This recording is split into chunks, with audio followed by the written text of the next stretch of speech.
It began with a funeral. Beethoven, the titan, the myth, the guy who practically made composers believe they were gods, had passed, and with his death, a musical torch was passed into very unsure, trembling hands. For many, Beethoven's final symphony, his ninth, wasn't just the peak of symphonic writing. It was the Mount Everest of music. You don't go higher than that. You just don't. But here's the thing. Some wanted to build a ski resort on the mountain. Others just wanted to admire the view. Thus began the War of the Romantics. Chapter 1. The Fallout of Genius. With the Ninth Symphony, Beethoven had done something radical. He introduced ideas into symphonic form, philosophical, moral, and even political ones. It wasn't just music anymore, it was ideology. O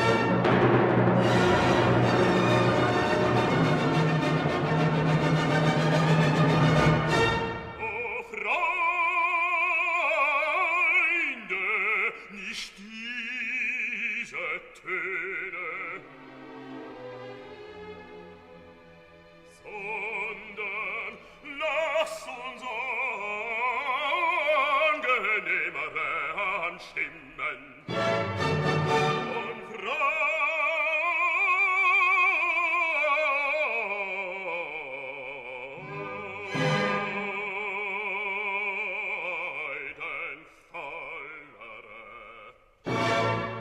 The symphony now had a voice, literally. So what now? Where does music go after this? Well, the 19th century split on that answer faster than a Liszt broken chord sequence.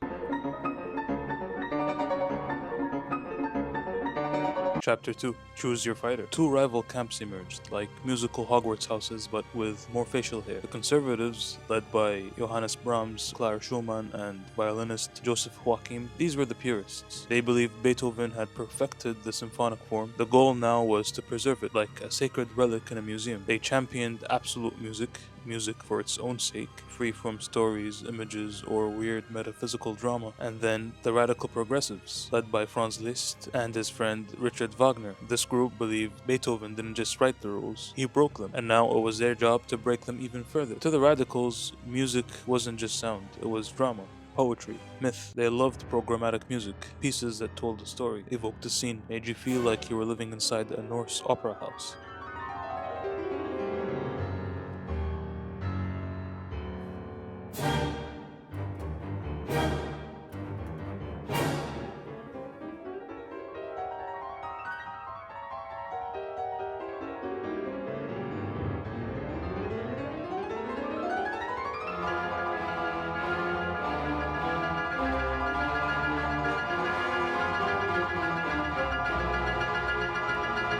Chapter 3. Words, Weapons, and Wounds. The war wasn't fought with swords. No, it was fought with essays, pamphlets, concert programs, and the sharpest weapon of them all, shade. In 1860, the conservatives dropped a spicy little document, a manifesto published in a Leipzig newspaper, condemning Liszt's new German school as reckless, formless, and self-indulgent. It was dry, passive-aggressive, and absolutely scathing. The author wasn't named, but let's just say the fingerprints were suspiciously Brahmsian. I just think maybe endless chromaticism and mythic plots are a bit much, darling. Chapter 4. Liszt, the lab tech. Liszt, for his part, didn't fire back with essays. He let his music do the talking, and boy did it talk. He invented the symphonic poem, a one-movement orchestral work that told a story or painted a picture. Think of it as a musical cinema before film existed. Liszt was experimenting with harmony, orchestration, and form like a mad scientist in a cape.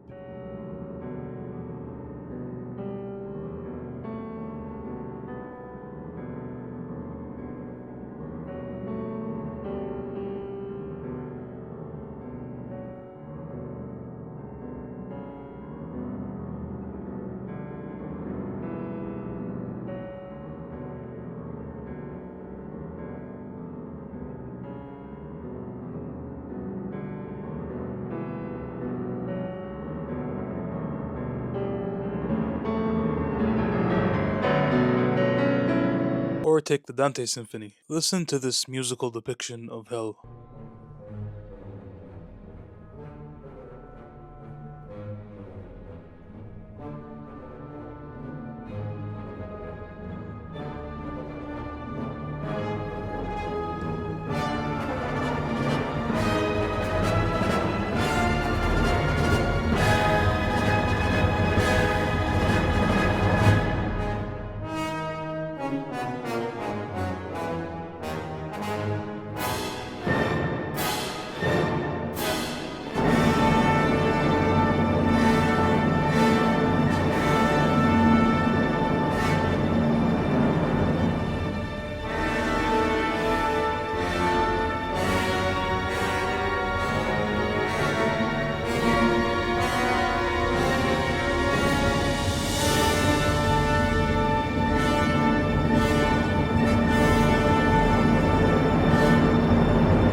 and the sound of heaven.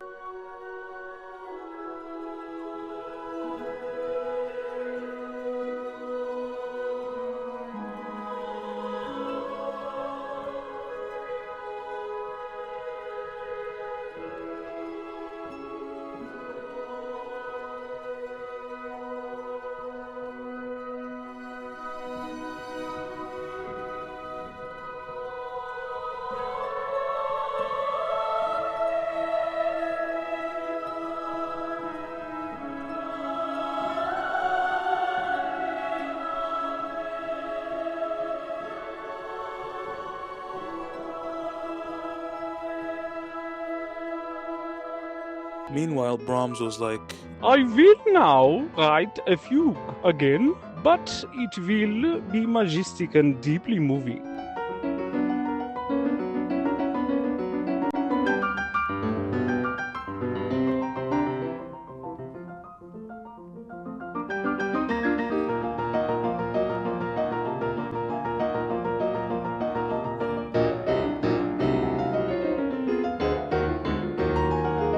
Chapter 5. And then there was Wagner. If Liszt was the rebel scientist, Wagner was the philosopher king. He wrote essays, operas, books, even theories of art itself. His music was massive, his harmonies dense, and his ego even denser. To be truly German, one must first reject all of France, Italy, and most of humanity.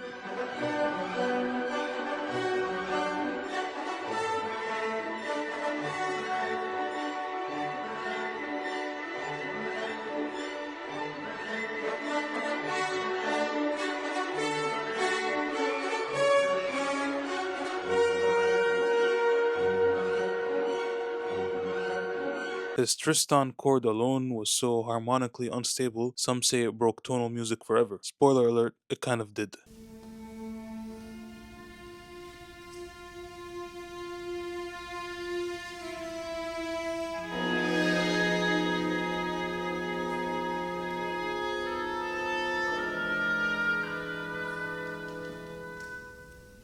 Chapter 6. Brahms versus Wagner, the petty years. Brahms couldn't stand Wagner's music, and Wagner thought Brahms was a fossil. At the end of one of the early performances of Brahms' piano concerto in D minor, only a few members of the audience attempted to clap, but were soon overwhelmed by loud hissing from the entire audience. The reviews were brutal, from both the radicals and random snobs alike.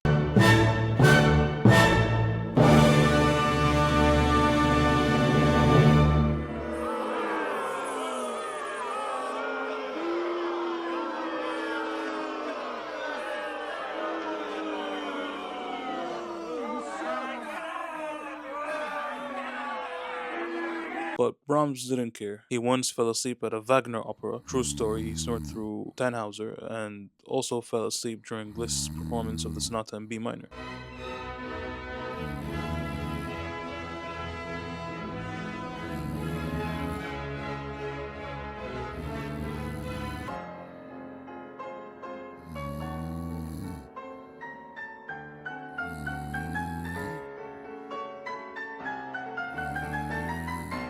Meanwhile, Wagner mocked Brahms for being stuck in the past, with no future in music. Chapter 7. Clara, Queen of the Quiet Resistance. Now, while the boys were busy arguing in essays, fuming over reviews, and getting hissed at in concert halls, there was Clara Schumann, composer, piano virtuoso, wife of Robert, mother of 8, best friend and possible soulmate of Brahms, and oh yes, a musical force to be reckoned with. Clara wasn't loud. She didn't write manifestos or start symphonic revolutions. What she did do was set the gold standard for romantic piano playing, and fiercely uphold the ideals of absolute music. She championed the works of Robert Schumann, of course, but also Brahms, whom she deeply admired, and whose music she defended both publicly and privately, even as critics tore him apart. Yeah, she wasn't just a fan, she was a believer. Clara believed that music should speak for itself, that its truth wasn't in some literary narrative or mythological subtext, but in its form, its structure, its inner poetry. She once said of Liszt's work that it was Noisy and full of affectation. Translation: Franz, calm down. You are scaring the children. But don't be fooled, Clara wasn't some uptight traditionalist. She composed music that was romantic, lyrical, and deeply personal. Her pieces are full of longing, grace, and quiet power. Exactly the kind of music the progressives would dismiss as conservative, but which holds up beautifully today. And while she didn't seek the spotlight, Clara was the most famous pianist in Europe for decades. She premiered many of Brahms' Brahms' works, she curated Robert's legacy, raised a family and a musical tradition. In a world where critics brawled and Wagner wrote operas the length of planetary orbits, Clara just kept playing, kept teaching, kept composing, and in doing so, she gave the conservative school a kind of grace it desperately needed. In the War of the Romantics, she didn't need to raise her voice. Her music and her presence said enough. Chapter 8. Who won? So who actually won the War of the Romantics? Well, depends on what you're listening to. In the short term, the radicals seemed victorious. Wagner redefined opera, and Liszt's ideas were absorbed into the DNA of modern composition. Their harmonies would inspire Mahler, Debussy, Strauss, and even Schoenberg. But Brahms wasn't forgotten, quite the opposite. He became the standard for conservative excellence. Schoenberg even called him Brahms the Progressive. Yep, let that irony sink in. Here's the thing, the war was never really about who was right. It was about two visions of what music could be. And that tension, that debate, it gave us masterpieces. We are the real winners of this war. A Brahms symphony that evokes Baroque order yet sings with romantic longing. A Wagner opera that stretches harmony to the breaking point. A Liszt tone poem that makes you see thunderclouds in the strings. So maybe the War of the Romantics wasn't a war at all. Maybe it was just a conversation. A very German, passive-aggressive conversation set to really dramatic music. These videos are hit with copyright as soon as I post them. If you'd like to show your appreciation, click the link below to buy me a coffee. If you enjoyed this content and would like to see more, don't forget to like, subscribe, and hit the bell icon button, and I'll see you in the next one.